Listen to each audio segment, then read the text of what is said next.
Aleluia, Jesus. Glórias a Deus. Continue adorando o Senhor só mais um pouquinho. O Senhor é digno de ser adorado. O Senhor, Ele é digno de ser louvado. Aleluia, Jesus. Glorifique o nome dEle, exalte o nome dEle. Bendiga o nome dEle, igreja. Aleluia. Sejam cheios do Espírito Santo. Nosso Deus é um Deus onipresente. Nosso Deus é um Deus onipresente. Ele está aqui, mas Ele está aí também. Aonde você está, na sua casa. Nosso Deus está em todos os lugares. E a palavra de Deus diz que aquele que invocar o nome do Senhor, ele será salvo. Aleluia. Aleluia, Jesus. Nós te adoramos, querido Deus. Nós te adoramos, querido Pai. Nós te bendizemos, ó Senhor, pela sua grandeza, pela sua bondade, pelo seu amor. Pai, seja exaltado o seu nome, Pai. Enche esse lugar com a tua glória. Enche essas vidas com a tua glória, meu Deus, meu Senhor e meu Salvador. Aleluia. Toca, Senhor. Toca nessa vida, Pai. Toca, Senhor, nesse homem. Toca nessa mulher, Pai. Toca nesse jovem, ó meu Deus. Maior é o Senhor, maior é o teu poder, maior é o teu Espírito, ó Pai. Toca, Senhor, agora eu te peço, Senhor. Cura os doentes em nome de Jesus. Liberta os cativos no nome de Jesus. Pai, enche agora aquele que está desanimado, aquele que está vazio. Pai, nesse momento, que a tua presença, Senhor, nesse lugar, que a tua presença na casa, Pai, desse homem, na casa dessa mulher, Pai, se manifeste, Senhor, e ele seja cheio, cheio, cheio do teu poder, cheio da tua graça, cheio da tua unção, em o nome do Senhor Jesus. Em o nome do Senhor Jesus, nós te exaltamos, Pai. Nós te glorificamos, Pai. Levanta suas mãos para o Pai. Levanta suas mãos para Ele. Mãos santas, sem animosidade, sem preguiça. Mãos erguidas é um sinal de rendição. Quando eu levanto minhas mãos, eu digo: eu estou me rendendo. Então, em nome de Jesus, igreja, se renda ao Senhor. Oh, aleluia. Exaltado é o seu nome. Aleluia. Glórias a ti, Pai. Toda honra e toda glória do Senhor. Toda honra, Senhor, e toda glória do Senhor. Aleluia. Diga graças a Deus, igreja. Diga glória ao Pai, glória ao Filho e glória ao Espírito Santo. Aleluia, Jesus. Pode se sentar um pouquinho, igreja. Aleluia.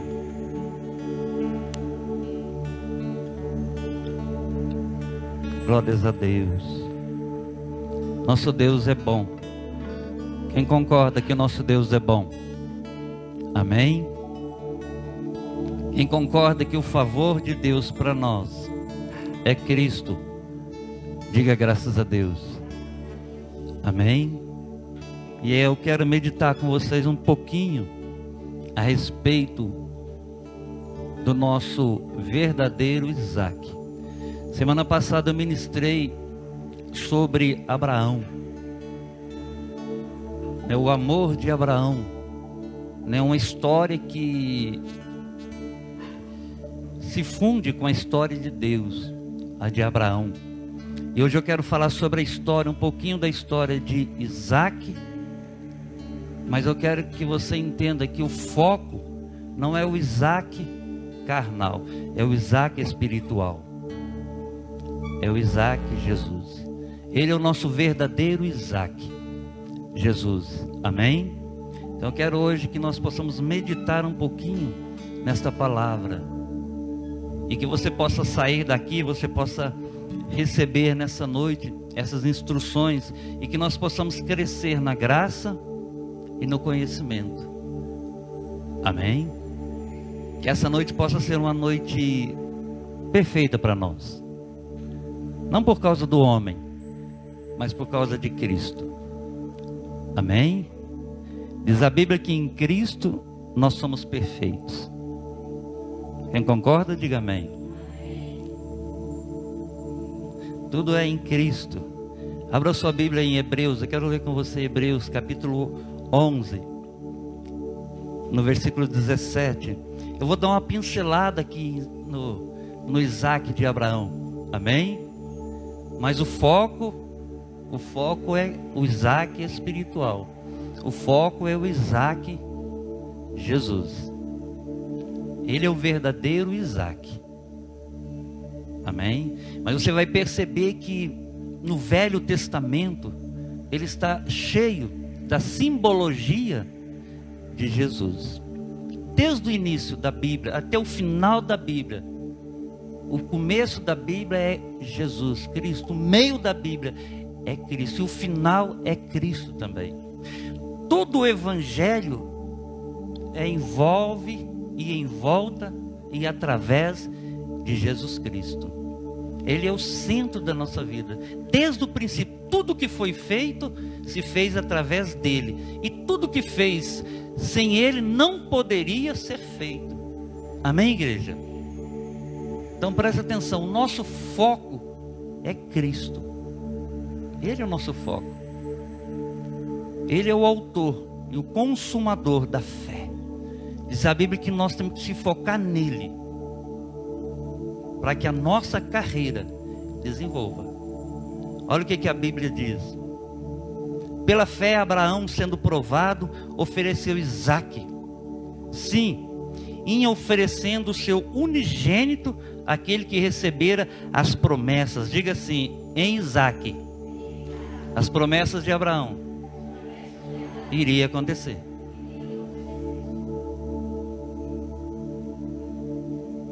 Você entende que era através de Isaque que Abraão teria muitos filhos?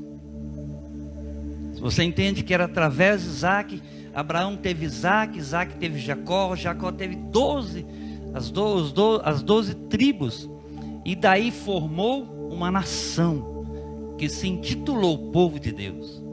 Mas foi através do Isaque que se formou. Por isso que a Bíblia fala os patriarcas. Quem? Abraão. Isaque também é nosso pai.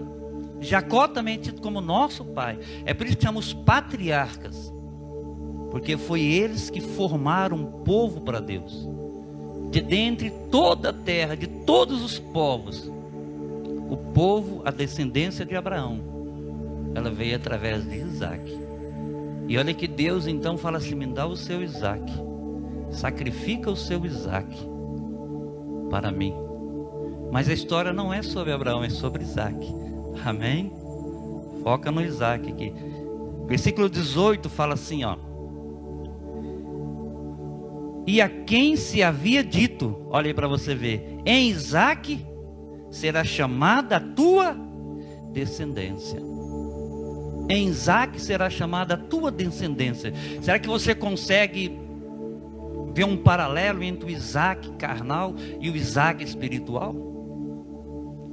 É em Cristo é que nós somos filhos de Deus. É em Isaque que a descendência de Abraão seria formada. Então a nossa vida, igreja, ela é através de Cristo e em Cristo. Nada pode ser fora de Cristo. Nada pode, tudo que for fora de Cristo ou não for através de Cristo, não tem nada a ver com o Evangelho. O Evangelho, ele se resume em Cristo, porque dele, por ele e para ele são todas as coisas. Então tudo aquilo que não envolver Cristo não tem nada a ver com o Evangelho.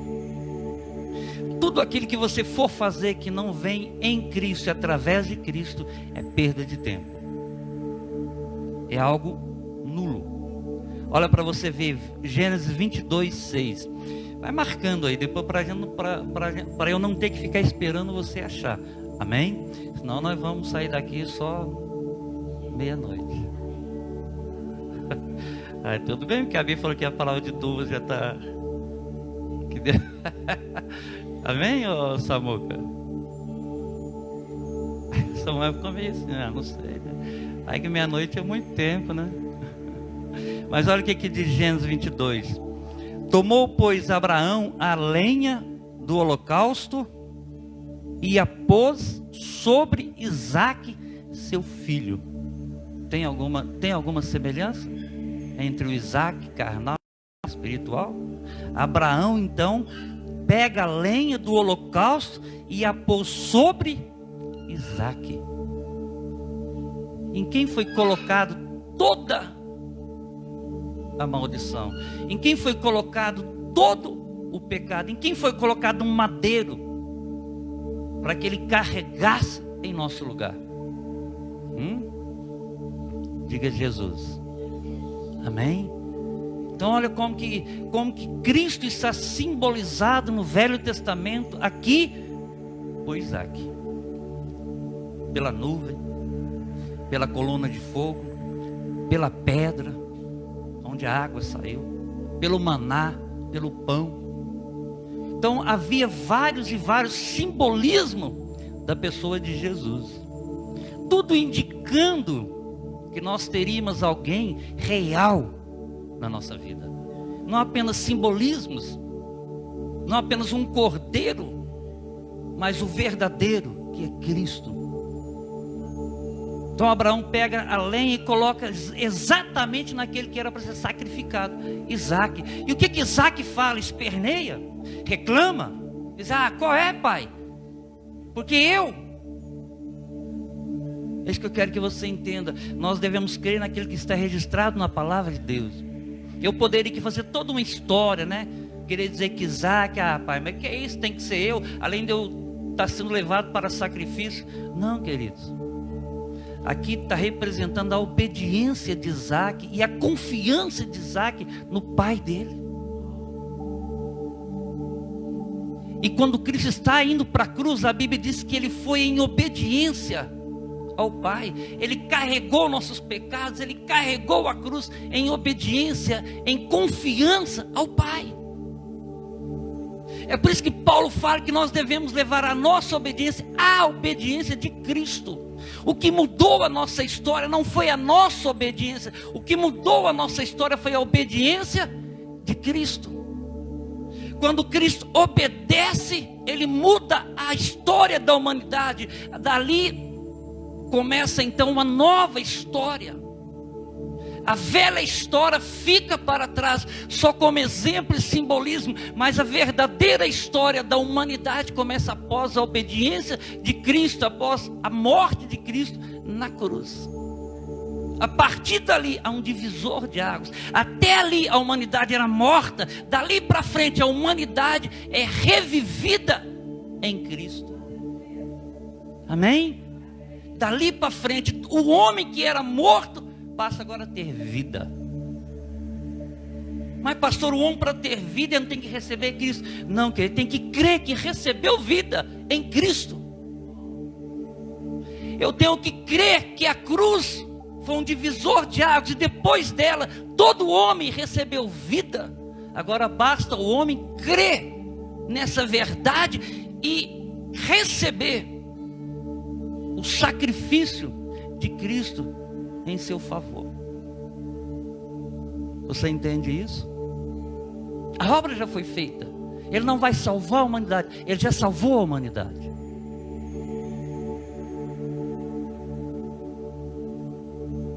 Ele não pode fazer isso 2, 3, 4, 1000. Não, ele fez uma vez por todas. Então o foco é o Isaque espiritual. Amém?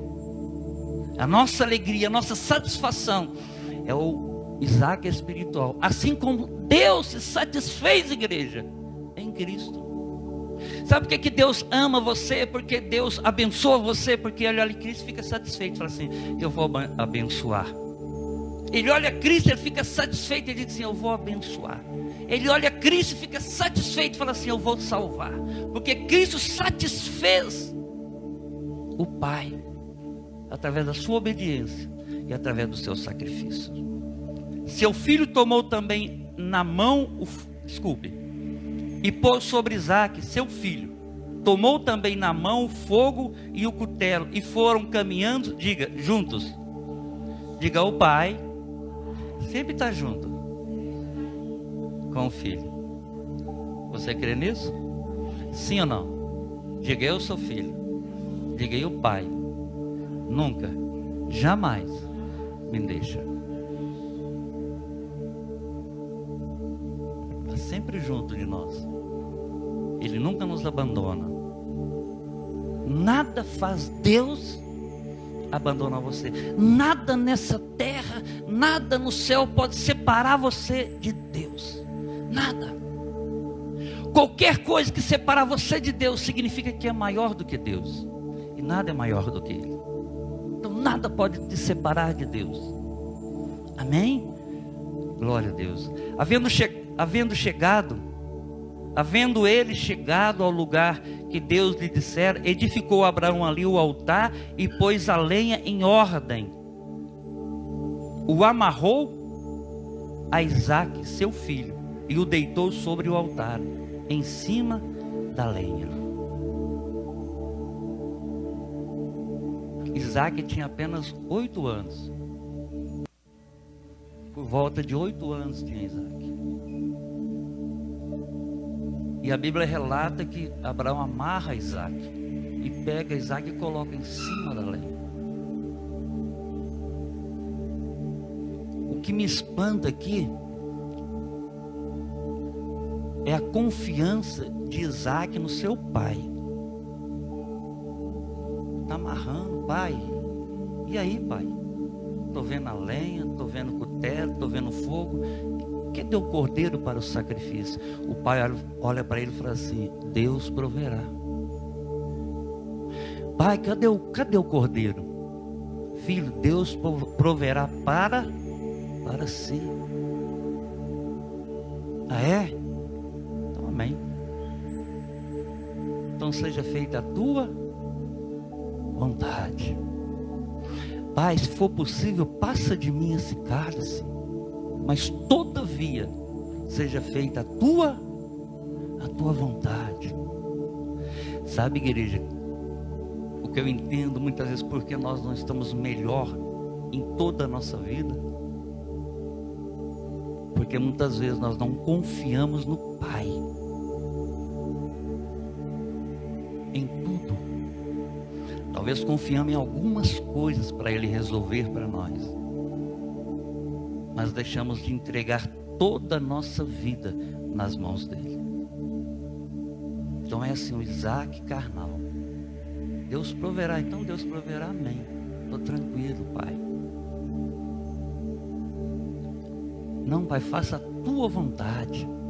É isso que nós, a igreja, queridos, temos que entender. A vontade do Pai é muito melhor do que os nossos desejos, do que aquilo que nós muitas vezes estamos buscando fora do propósito dele. É isso que eu quero que você entenda nessa noite. A grandeza do Isaque chamado Jesus. A confiança, a convicção que o Pai estava cuidando dele.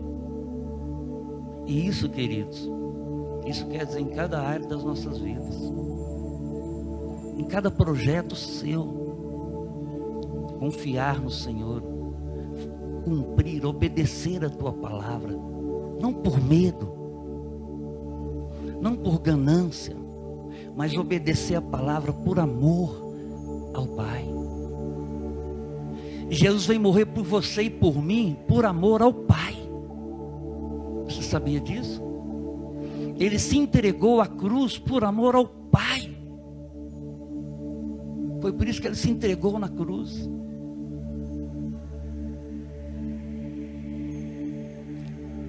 Olha para você ver, Isaías 53, 7. Ele foi oprimido e afligido, mas não abriu a boca, como um cordeiro que é levado ao matadouro. e como a ovelha que é muda perante os seus tosquiadores, assim ele não abriu a boca. Sabe por que ele não abriu a boca? Para você hoje abrir a sua boca e dizer: eu confio no Senhor, Pai. Eu creio na tua obra. Quando a Bíblia diz que tudo está consumado, não é mentira, é verdade. É verdade.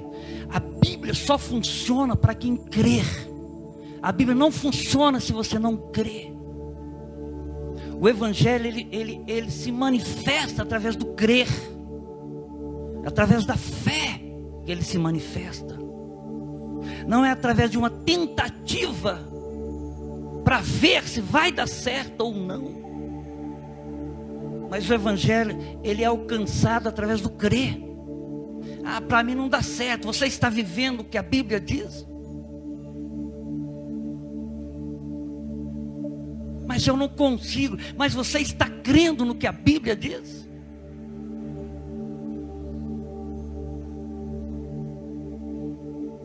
Olha para você ver.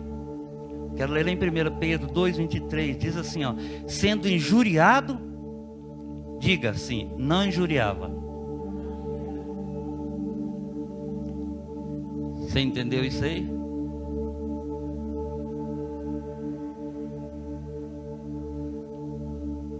De quem está falando? De Jesus, amém? Sendo injuriado, não injuriava. E quando padecia, não ameaçava. E olha o final: entregava-se àquele que julga justamente. Ele entregava tudo, queridos, na mão do Pai. Diga assim: Deus é Deus, mas é meu Pai. Diga: o meu Pai é Deus. Diga: o meu Deus é o meu Pai.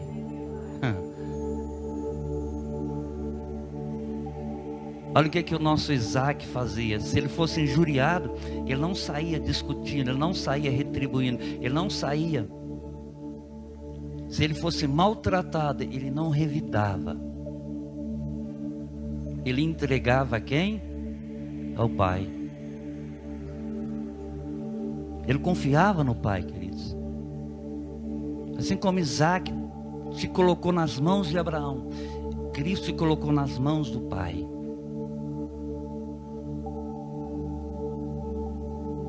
Diga assim: eu sou o primogênito do Pai.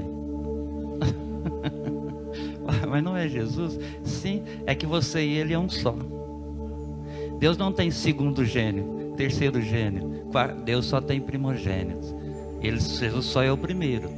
Mas todos nós somos primogênitos porque nós estamos inseridos nele. Amém? Diga: eu sou primogênito do Pai. Diga: e o Pai me ama e cuida de mim. Fala de novo: e cuida de mim. Fala de novo: e cuida de mim. Sabe, igreja, deixa eu falar algo para você. Tem coisas que você crê. Desculpa, tem coisa que você vai falar para crer. Tem coisa que você fala porque já crê.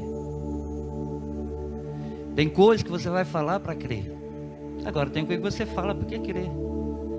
De repente você falou: Pai, cuida de mim.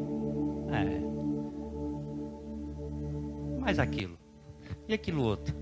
É porque a sua fé não está realmente convicta.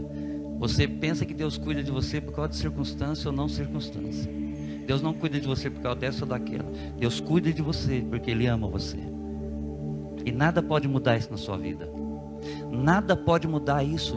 Você não pode aceitar que nada disso mude essa verdade no seu coração. Não importa a circunstância. Eu estava lá na cruz e ele sabia que o Pai estava cuidando dele. Só teve um momento, né? Que ele diz: olha, ele chama Deus então, ele chama o Pai dele de Deus. Jesus chama o Pai de Deus. Agora ele fala assim: Deus meu, por que me desamparastes? Vou dizer novamente, porque ele desamparou Jesus, para nunca ter que desamparar você. O pecado, então, Deus não compactua com o pecado. Diga, Deus não compactua com o pecado. Então, quando Cristo se torna pecado, ele não podia compactuar com o pecado. Então, quando ele vira as costas para Deus, para que ele nunca mais tenha que virar as costas para você. É por isso que a palavra diz que ele nunca, jamais vai te abandonar agora, porque ele satisfez em Cristo. É por isso que a Bíblia diz que quando você errar, ou quando você não errar, quando você pecar ou não pecar, você tem livre acesso à presença dEle, para receber dEle favor. Se você errar, você tem livre acesso. Se você não errar, você tem livre acesso. Por quê, pastor? Porque Cristo abriu o caminho e te deu esse livre acesso até o Pai. Ele abriu o caminho. Diz a Bíblia que através da sua carne ele rasgou o véu, ele tirou o véu de uma vez por toda. Então não tem nada mais entre você e Deus, nada mais. Então quando eu erro, pastor, eu devo esconder de Deus. Você deve ir a Deus para receber favor dele, graça dele, amor dele, consolo dele, perdão dele. Amém? O que separou Adão de Deus não foi o pecado, foi a consciência que Adão teve do pecado. Toda tarde Deus descia para conversar com Adão, toda tarde. E o dia que Adão pecou, Deus desceu do mesmo jeito. Deus sabia que Adão tinha pecado, sim ou não? Sim ou não? Então por que ele desceu? Porque Deus não tem problema se você pecou ou não para estar com você. Mas quando Adão falou assim, Adão, quando Deus perguntou, Adão, aonde você está? Ele falou assim, tive vergonha, eu me escondi porque eu pequei. A consciência do pecado fez com que Adão afastasse de Deus. E a igreja muitas vezes, quando ela erra, a consciência, eu pequei, e agora? Eu falhei, e agora? Eu errei, e agora? Deus, não, querido, eu errei, agora eu vou para Ele poder me perdoar, me abraçar e me consolar. É isso, querido. A consciência da sua natureza é que vai fazer com que você erre menos, peque menos, fale menos. Qual é a minha natureza, pastor? A mesma natureza de Deus. A mesma natureza que Deus é, você é. Assim como Jesus é, você é. É a mesma natureza. Mas muitas vezes a igreja tem consciência da velha natureza. Então é por isso que ela anda na velha natureza. Ela não se conscientizou que ela é. Ela não vai ser. Ela é. Ela não vai ser. Ela é uma nova criação. Ela não vai ser uma nova criação. Deus não vai fazer você uma nova criação. Você já é em Cristo uma nova criação. Diz a Bíblia que você foi criado em verdadeira, em justiça e em santidade. Ele diz que você foi criado. Você não vai ser criado.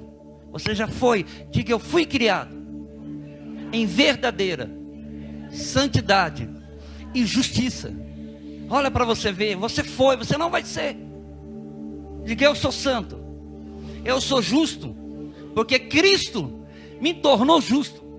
Não foi o que você fez, não é o que você vai fazer que faz de você justo. Não, é o que Cristo fez que tornou você justo. Agora você crê e recebe. O nosso problema é que nós temos mais dificuldade de receber o que Deus fez, o que Cristo fez, do que Ele de liberar para nós. Nós temos mais dificuldade de receber o que Ele fez por nós, do que Ele para dar. Esse é o problema da igreja muitas vezes. Querido, você só pode mudar se você receber. Você só pode amar se você receber amor. Você só pode perdoar se você receber perdão. Querido, você só pode parar de injuriar, de dar o troco, de querer brigar com alguém que te ofendeu ou falou mal de você, se você receber o perdão de Cristo. o amor de Cristo, quando você entender, querido, que você erra e Ele te ama, que você peca e Ele te ama, que você entristece Ele, Ele te perdoa em todo o tempo. Perdão passado, perdão presente, perdão futuro. Em todo o tempo Ele está te perdoando, em todo o tempo Ele está te justificando. Em todo o tempo. Em todo o tempo. Então eu tenho que receber. Enquanto eu não aprender a receber. Mas eu não mereço, pastor. Não merece mesmo, querido. Mas a bondade de Deus decidiu te abençoar. A Bíblia diz que Deus teve prazer em nos abençoar. A Bíblia diz que Ele nos abençoou com todas as sortes de bênçãos espirituais em Cristo. Em Isaac, através do Isaac espiritual, Ele decidiu nos abençoar com toda sorte de bênçãos espirituais nas regiões celestiais. Porque é espiritual, porque o material sai do espiritual. Tudo que nós podemos ver saiu do espiritual. Tudo que você pode ver saiu de dentro de Deus. E tudo que você deseja está dentro de você. Tudo que você precisa e deseja está dentro de você. Através de quem? Através do Isaac espiritual, chamado Jesus Cristo. Pedro fala assim lá no 24: levando Ele mesmo os nossos pecados em seu corpo sobre o madeiro. Deus coloca Jesus sobre o madeiro, sobre a lenha, sobre a cruz. Ele estava levando, queridos. Enquanto você não receber essa verdade, você vai pensar que você é pecador. E a sua mensagem é: nós somos pecadores. E a Bíblia não diz isso.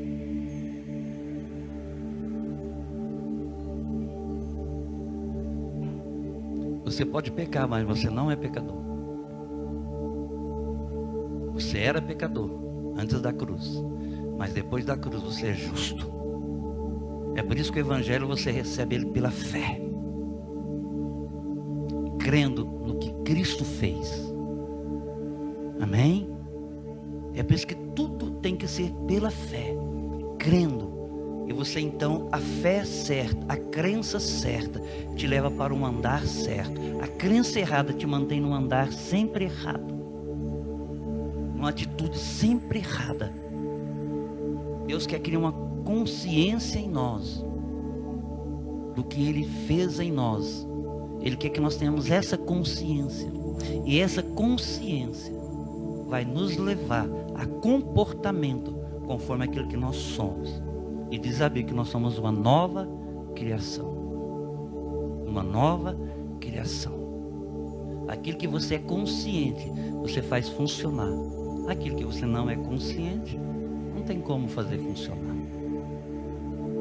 Então, através da sua palavra, Deus quer então nos dar uma consciência que o Isaac nos tornou filhos, herdeiros e co-herdeiros do Pai. Nós temos que pregar muito mais Cristo nas nossas igrejas do que qualquer outra coisa. Muito mais a Jesus do que pregar muito mais Jesus do que o pecado. Porque aquilo que você foca cresce. Aquilo que eu estou focando vai crescer. Daquilo que eu tiro os meus olhos vai desaparecendo. Então eu foco naquilo que a Bíblia diz que eu sou, o que eu tenho. Não naquilo que eu quero, mas naquilo que eu sou. Amém? Para que mortos para os pecados, diga: eu estou morto para os pecados. Você crê? Hã? Quem crê, diga aleluia. Ah, pastor, sabe, o senhor falou assim, mas... Pois então, querido, continue declarando. Continue confessando. Você vai entender. Daqui a pouco você vai falar: realmente eu não fui criado para o pecado. Eu fui criado para andar em santidade e em verdade. Eu fui criado para andar em santidade. Eu fui criado para andar na verdade. E tudo aquilo que não faz parte da verdade, tudo aquilo que não faz parte de um cristão, de uma nova criação, vai ficando para trás. Vai ficando para trás. Diga a morte, ficou para trás. Diga o pecado, ficou para trás. Diga, porque o meu Isaac me levou os meus pecados, para que eu estivesse morto para eles. Amém? Amém? Essa é a verdade que nós temos que comer todo dia, beber todo dia. Querida, que ninguém é perfeito, porque nós habitamos num corpo imperfeito. Nós somos perfeitos no espírito. Mas nós temos que entender que independente daquilo que eu faço, Jesus me ama. Deus me ama. O que você fez hoje que não foi bom? Jesus te ama. E Jesus já te perdoou. É só você lembrar disso. O que você fez hoje que você poderia fazer, posso ser condenado? Não pode, não. Jesus te ama. É por isso que você vai olhar para todas as pessoas, independentemente do que elas fizerem com você ou não fizerem, você vai falar assim: eu te amo.